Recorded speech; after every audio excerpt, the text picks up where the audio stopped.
Hello, welcome. I'm researching one of the most mysterious structures in history, the Great Sphinx, and I have breathtaking details to share with you about this impressive monument.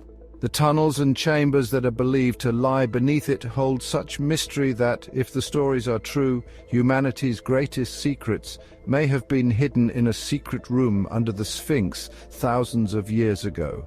These secrets could even lead us to the lost civilization of Atlantis. This statue, which has fascinated scientists, researchers, and adventurers for centuries, represents something much greater than we understand. It has led to the belief that the tomb of Prophet Idris might be beneath the Sphinx. Are you ready to begin? Edgar Cayce was one of the most famous and controversial figures of the 20th century, known for providing information about lost civilizations, ancient history, and alternative health practices through contact with spirits. One of Cayce's claims about the Great Sphinx of Giza in Egypt caught the attention of the entire archaeological world. The year was the 1930s, and in a new attempt at astral travel, Cayce shocked everyone by claiming that his soul had left his body and visited the giant Sphinx, lying in the shadow of the Egyptian pyramids thousands of kilometers away. Even more surprisingly, while in a trance, Edgar Cayce claimed to have seen a tunnel extending beneath the pores of the Sphinx, and upon entering it, he reached a hidden room that had been concealed from humanity for thousands of years. What was truly breathtaking was not just the room, but what was inside. Cayce described that, even though he couldn't physically touch anything inside and didn't have detailed information about the contents, a mysterious power prevented him from doing so. He stated that the room contained a type of library that preserved the past knowledge of humanity, what he called the Hall of Records. According to Cayce, survivors of Atlantis, which sank underwater around 1500 BC, brought a new civilization to Egypt. They collected records of the past and hid them in a room deep beneath the Sphinx. In fact, it was these survivors who also built the pyramids and the Sphinx itself in Egypt. These claims were startling, but when Cayce made them, many in the scientific community did not accept them. Some even mocked him. However, Cayce stood by his claims about the hidden room beneath the Sphinx until his death in 1945, referring to it as the Hall of Records and stating that it would eventually be discovered during a period of dramatic changes in the world. For decades, his claims were met with skepticism, but then, 43 years after his death in 1989, a team of Japanese scientists from Tokyo University who were researching Egypt claimed to have found tunnels and chambers beneath the Sphinx. Could Cayce have been telling the truth? We'll return to the tunnel beneath the Sphinx shortly, but first, let's learn a little more about this magnificent structure. Did you know that the Great Sphinx of Giza isn't actually called Sphinx? In fact, its real name is unknown. The ancient Egyptians referred to it as Hermes, which means Horus of the horizon. During the Middle Ages, Egyptians gave it various names like Sefekib and Bil. The name Sphinx, however, was coined much later based on ancient Greek mythology. We actually don't know its original name. In fact, what if I told you that the Sphinx might date back to a time even earlier than ancient Egypt? The prevailing belief is that it was constructed around 4,500 years ago during Egypt's 4th dynasty. However, because it holds so many secrets, some historians and researchers suggest it could have been built as far back as 10,000 BC. Some believe that the erosion marks on the Sphinx, which are thought to have been caused by water, could indicate that it has endured long-term water damage. This theory suggests that the Sphinx might date back to 10,000 BC. The term Sphinx comes from Greek mythology and typically refers to a creature with a woman's head, a lion's body, and sometimes wings. This creature would confront passers-by with riddles, and if they failed to answer, they would be killed.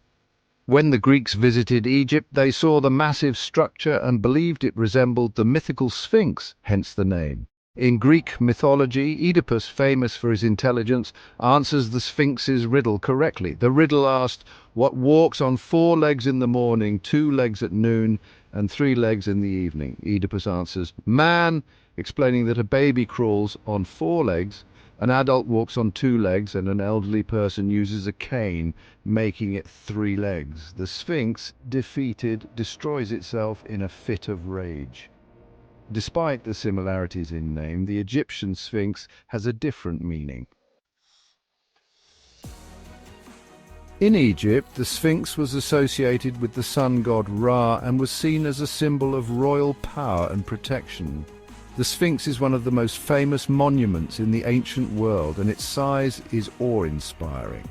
The human-headed lion statue is 73 meters long and about 20 meters high. These colossal dimensions have led to many theories and debates about how and when the Sphinx was constructed.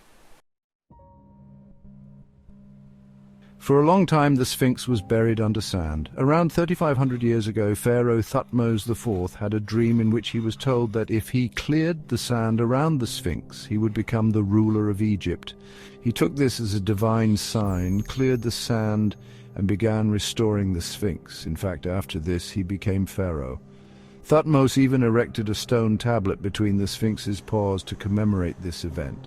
However, in subsequent periods, the Sphinx was once again buried under sand, and there is still debate about whether it was intentionally hidden by someone. So how was this structure discovered beneath the sands? In 1817, Italian explorer and archaeologist Giovanni Battista began large-scale excavations around the Sphinx. He cleared a large portion of the Sphinx's body and front paws from the sand.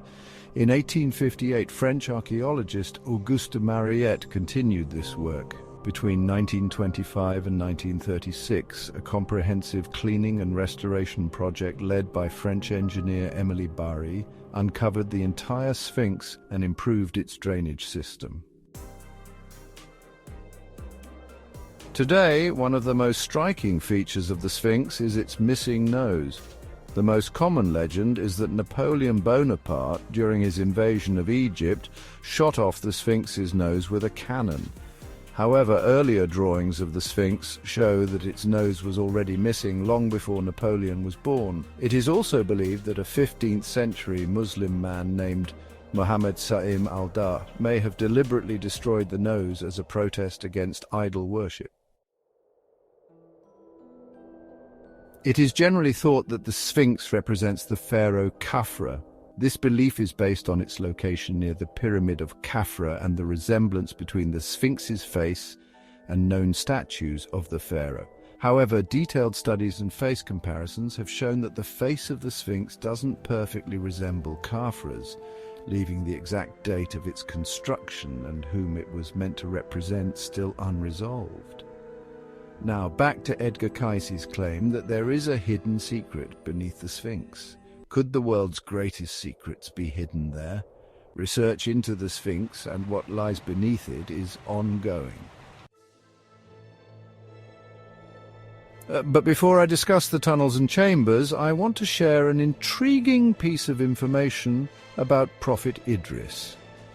According to some sources, the followers of Haran believed that the location of the Sphinx was the burial site of Hermes. I'm not sure where this information comes from, but it certainly caught my attention. Prophet Idris, whose identity is often debated, is believed by many historians to be the same as Hermes. Islamic sources suggest that Idris shared similarities with Hermes, including his deep knowledge of the heavens, contributions to medicine, and his role in the invention of writing, among other things. Some believe that the Sphinx may have been built above the tomb of Prophet Idris. Only Allah knows the truth, but one thing is certain: there are things hidden beneath the Sphinx that have yet to be revealed.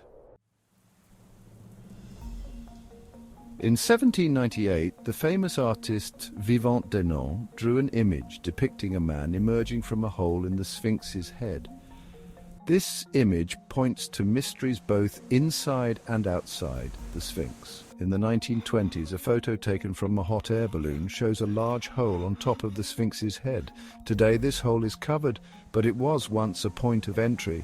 In 1987, a Japanese research team from Tokyo discovered electromagnetic anomalies beneath the Sphinx, suggesting the presence of tunnels and chambers. 4 years later, using seismic refraction tomography and other techniques, another team confirmed the existence of tunnels beneath the Sphinx. Although the Japanese team was unable to enter them, they found 2 different voids beneath the Sphinx connected by a tunnel system.